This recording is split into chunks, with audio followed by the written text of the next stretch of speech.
감사합니다.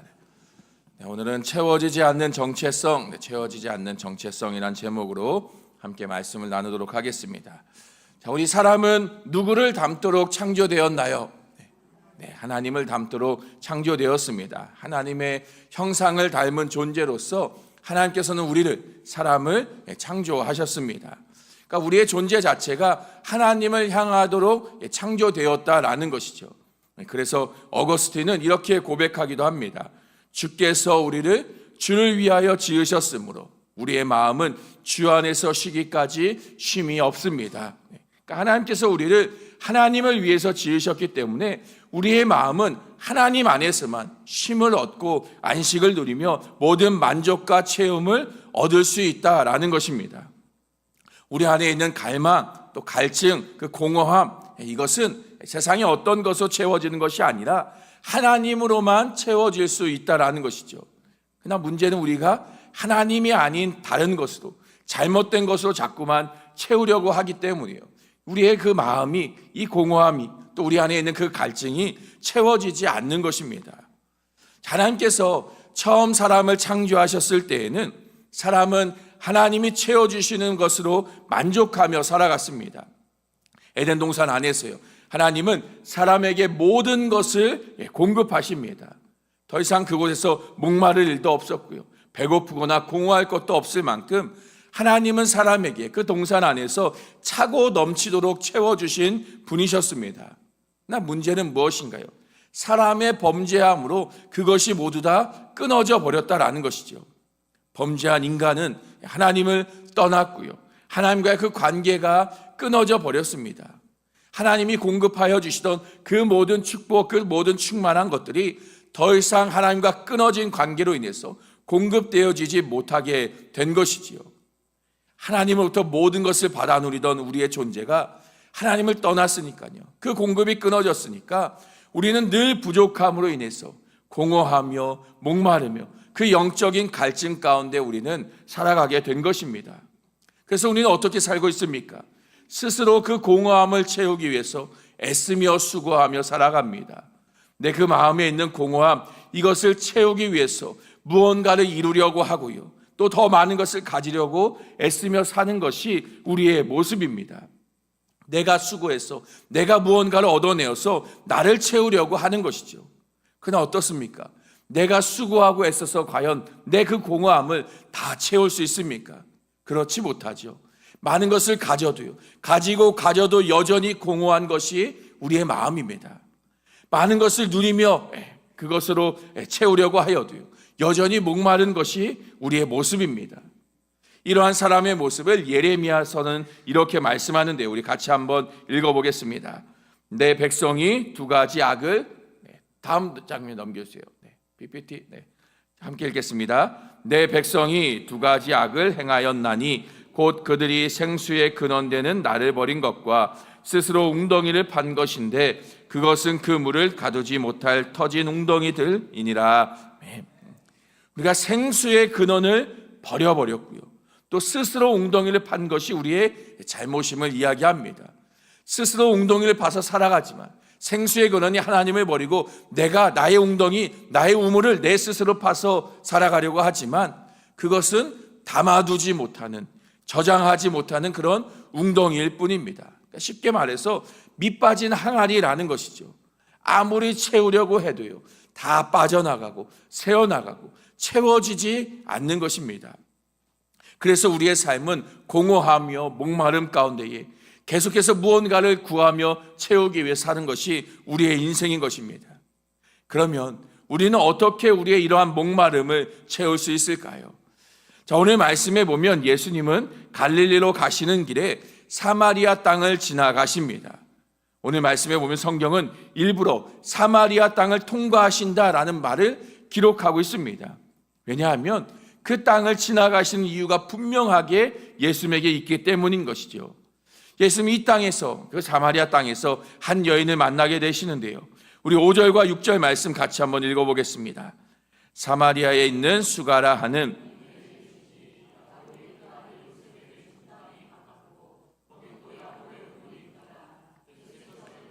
피곤하여 우물 곁에 그대로 앉으시니 때가 6시쯤 되었더라. 자, 사마리아에 있는 수가라 하는 동네에 예수님이 이르십니다. 그리고 그곳에 있는 우물 곁에 앉으시는데요.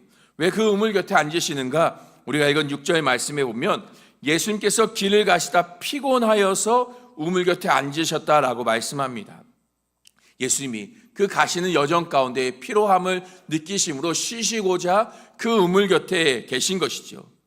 또 먹지 못함으로 인해 굶주림으로 배고파서 제자들을 통해서 먹을거리를 구하도록 하십니다. 인간의 몸으로 오신 예수님께서는 우리와 똑같이 피곤함을 느끼시고요, 굶주림과 고통과 배고픔, 그 아픔과 슬픔, 이 모든 것을 똑같이 경험하시는 분이심을 오늘 말씀 보여줍니다. 하나님의 아들로 이 땅 가운데 오셨지만 우리와 똑같은 사람의 모습으로 우리의 모든 그 아픔과 그 모든 슬픔을, 모든 우리의 굶주림을 똑같이 경험하시는 예수님이신 것이죠. 그렇게 예수님은요, 우리의 모든 아픔, 슬픔, 또 우리 안에 있는 채워지지 않는 그 갈증과 공허함 또한 위로하실 수 있는 분이심을 우리는 알 수 있습니다. 자, 그렇게 우물 곁에 앉아 계실 때에 한 여자가 물을 깃기 위해 우물로 다가옵니다. 우리 7절부터 9절 같이 한번 읽겠습니다. 사마리아 여자 한 사람이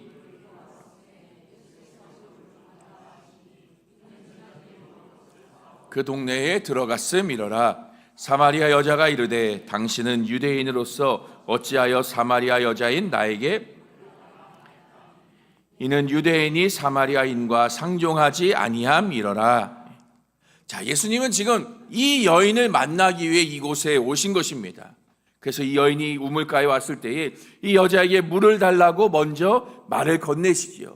이어서 이 여인과 긴 대화를 이어가시는데요. 사실 우리의 눈에 보기에는 예수님이 여인과 대화하는 모습이 낯설게 느껴지지 않습니다.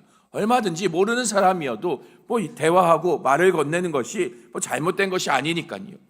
그냥 이 당시, 예수님 당시 시대에 자랐던 사람들에게는요, 지금 이 장면, 예수님이 이 여인과 대화하고 있는 이 장면은 상당히 낯선 것이고요, 충격적인 일로 받아들일 수밖에 없습니다. 왜냐? 자, 지금 이 대화의 시작을 누가 하고 있습니까? 예수님이 먼저 말을 걸고 계십니다. 예수님이 여자에게 말을 거셨다는 그 사실만으로도 사실 이 여인도 예수님이 자신에게 말을 거시는 것을 이상하게 여깁니다. 9절 말씀에 보면요, 당신은 유대인인데 왜 사마리아 여자인 나에게 물을 달라고 합니까? 라고 말을 하고 있지요. 예수님은 유대인입니다. 여자는요, 사마리아 사람입니다. 유대인과 사마리아인요, 둘의 관계는 원수와도 같습니다. 오늘 말씀에도 9절 마지막에 오면 유대인이 사마리아인과 상종하지 아니함이라 라고 말합니다. 그러니까 서로 대화도 하지 않고요, 서로 교제하지 않는, 서로 벽을 치고 등을 지고 살아가는 관계가 유대인과 사마리아인의 관계인 것이죠. 그런데 유대인인 예수님이 그 사마리아 사람인 여인을 향해서 말을 건네십니다. 먼저 찾아가 말씀하시고 그에게 다가가시는 예수님이신 것이죠. 이 모습을 보는 사람들은요, 특히나 유대인들에게는 이 예수님의 행동은 낯선 일인 것이고요, 충격으로 다가올 수밖에 없는 그런 모습입니다.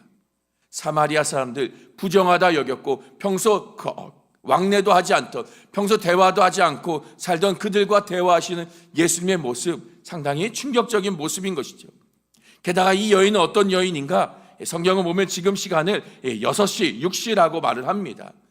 지금 우리의 시간으로 바꾸어 말하면 12시, 낮 12시의 시간인데요, 이 여인은 그 한낮에 물을 기르기 위해 우물에 혼자 나온 여인입니다.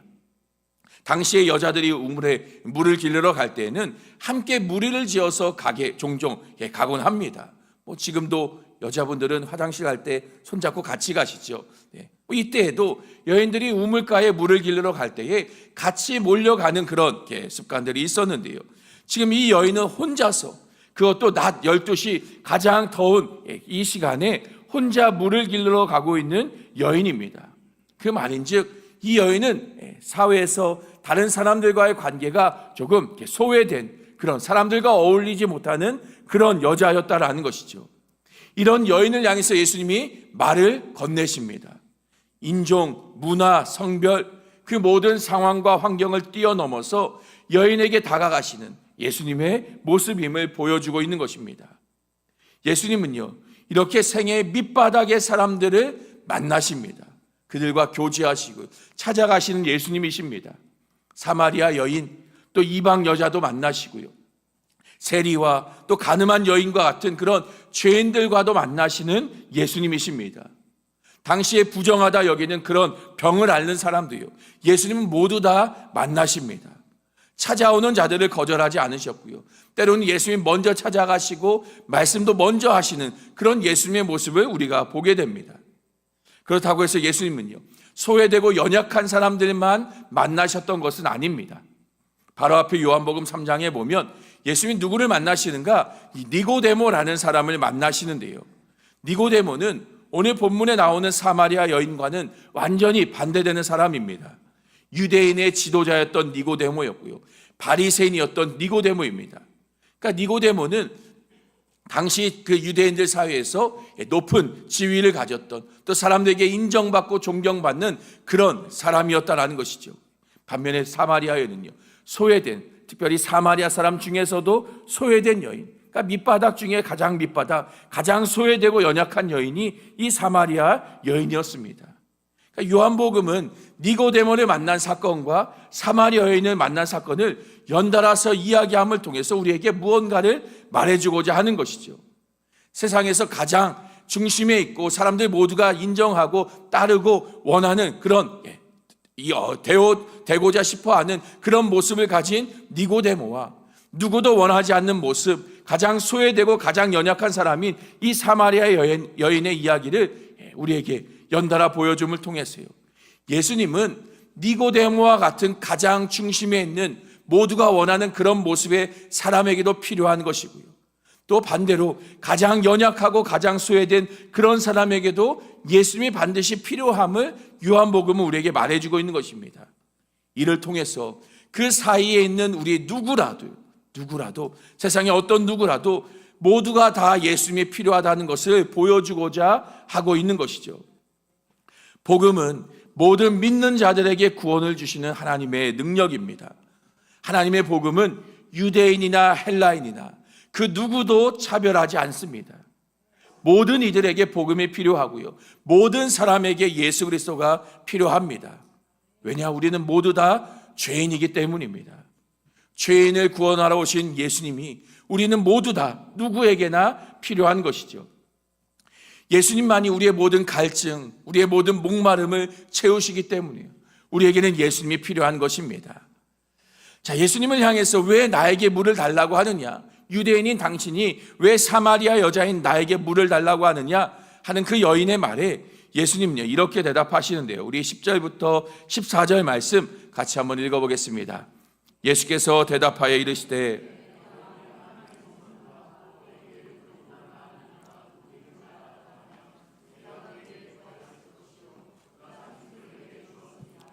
여자가 이르되 주여 물기를 그릇도 없고 이 물은 깊어서 그 생수를 얻겠사옵나이까. 우리 조상 야곱이 이 우물을 우리에게 주셨고 또 여기서 자기와 자기 아들들과 짐승이 다 마셨는데 당신이 야곱보다 더 크니까.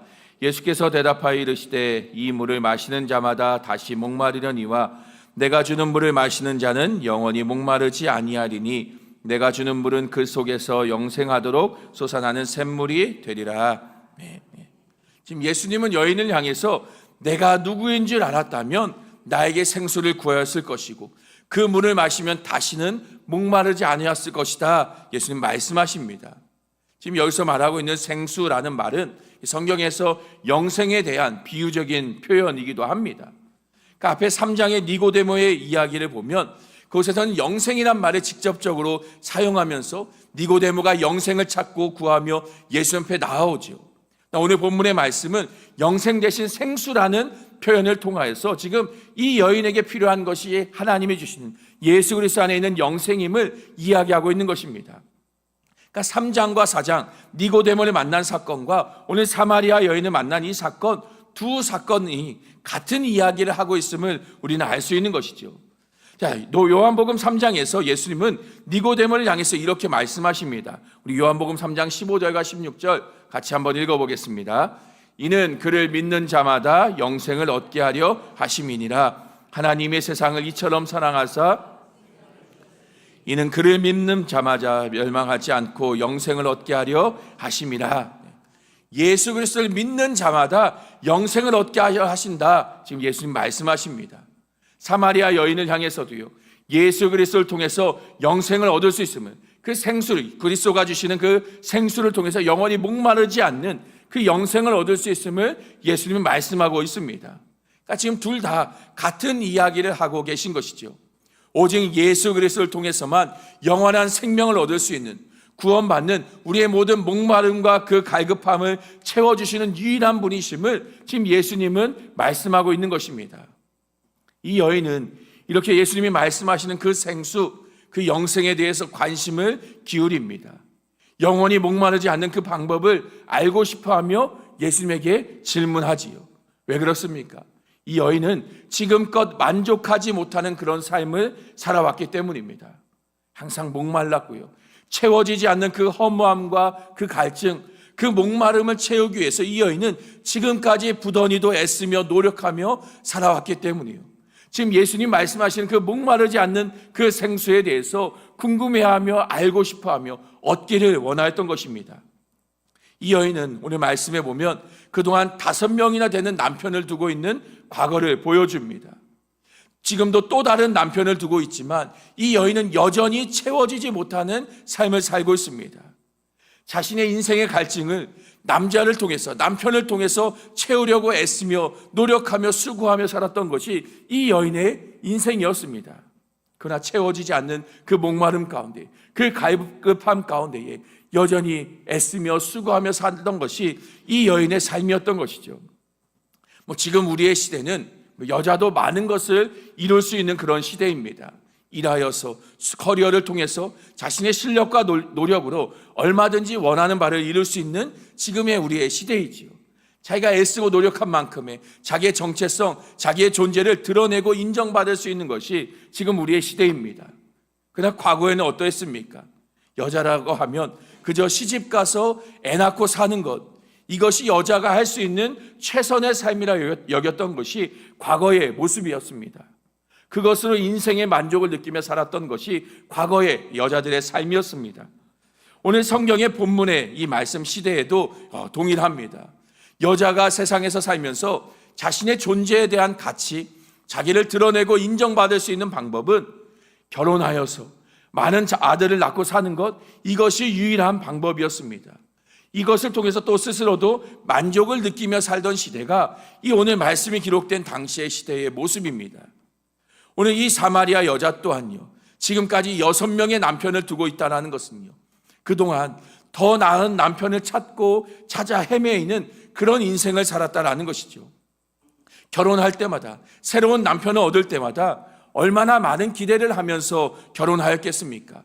이번에 남편은 나에게 더 많은 것을 채워주겠지.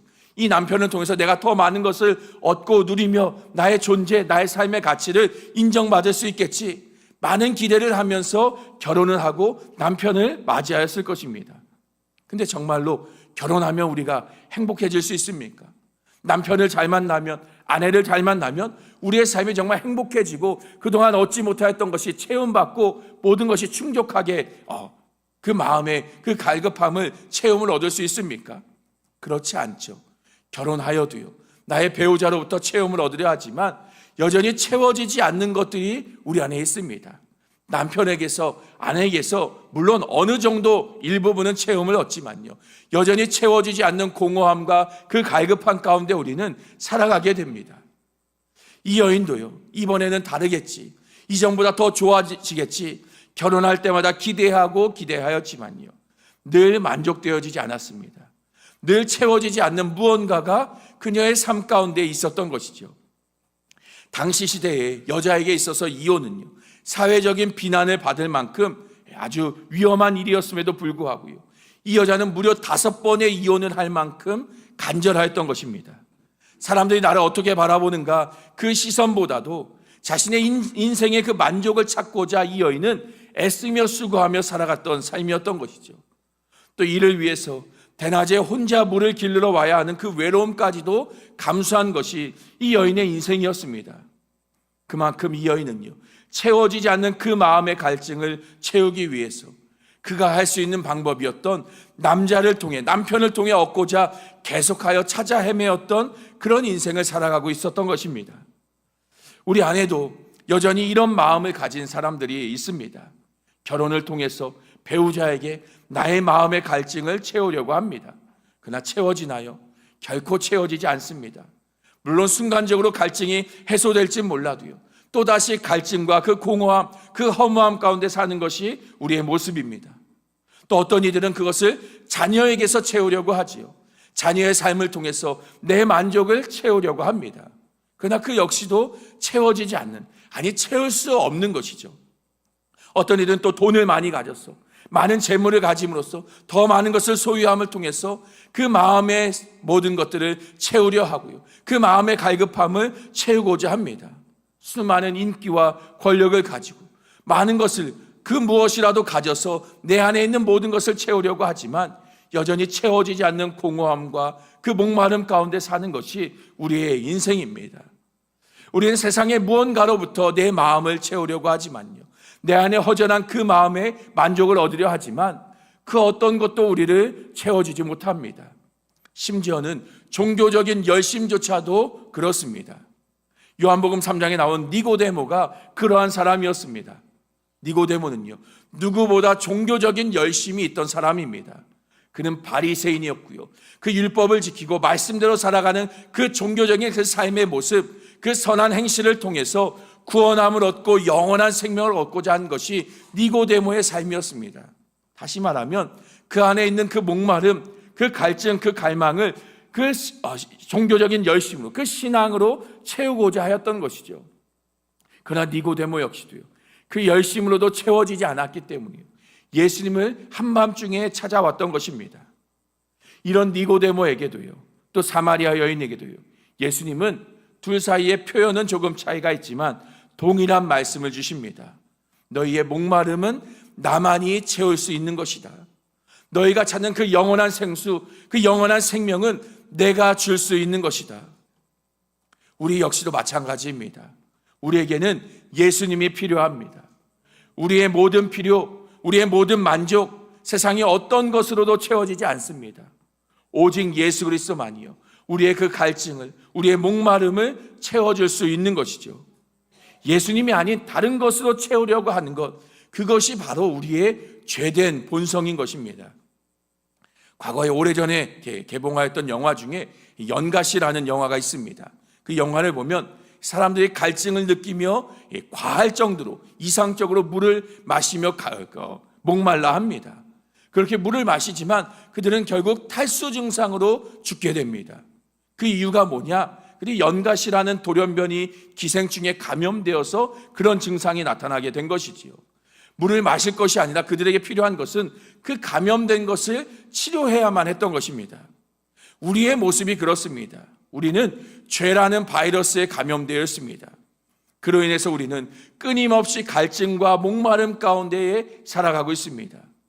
영원한 생수가 되시는 하나님으로부터 채움을 받아야 하지만 그렇지 못하기 때문에 생겨난 갈증이고 목마름입니다. 세상의 것으로 채우려고 하지만 채워지지 않는 그 목마름 가운데 우리는 살아가고 있는 것이죠. 그러나 문제는요, 내가 목마른지도 모르며 살아가는 것이, 내가 그렇게 죄로 인한 그 오염되어진 모습인지도 모르며 살아간다는 것이 우리의 문제인 것입니다.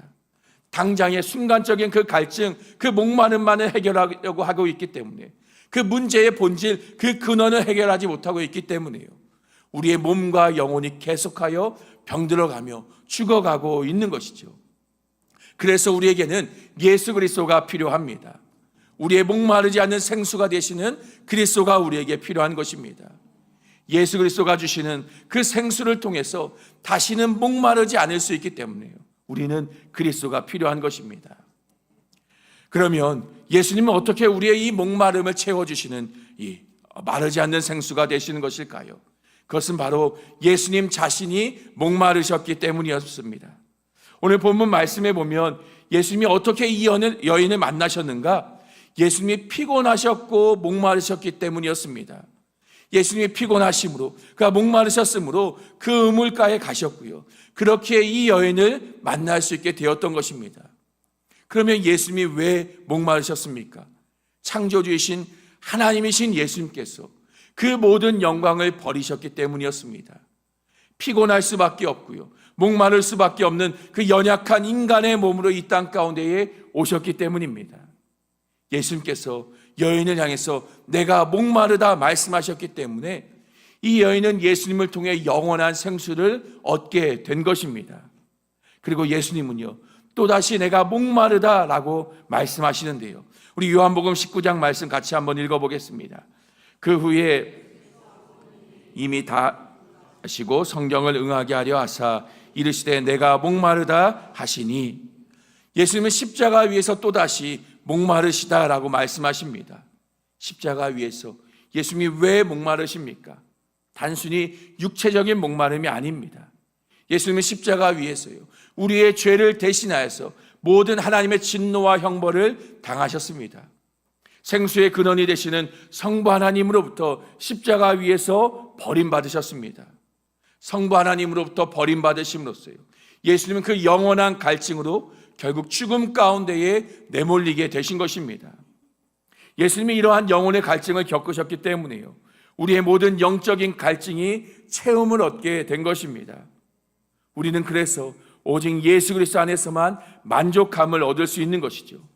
그리스도만이 우리의 모든 영혼의 갈망을 채워주시는 분이신 것입니다. 그리스도가 아닌 다른 것은요, 그 어떤 것도 우리를 채워주지 못합니다. 오히려 그것은요, 우리를 더 목마르게만 할 뿐인 것입니다. 그래서 우리는 오늘도 그리스도 앞으로 나아가야만 합니다.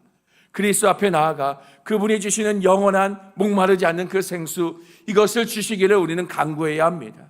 차고 넘치도록 부어주시는 하나님의 은혜를 우리가 구하며 그리스도 앞으로 우리는 나아가야만 하는 것입니다. 그때에 예수 그리스도를 통해서 하나님께서는 우리에게 충만하게 영원히 마르지 않은 그 생수, 그 영원한 생명을 주실 줄로 믿습니다. 오늘도 우리가 세상에 헛된 것이 아니라 영원히 마르지 않은 생수가 되시는 그리스도만을 구하며 그리스도 앞에 나아갈 수 있는 우리의 믿음과 삶이 될 수 있기를 간절히 주님의 이름으로 축원합니다.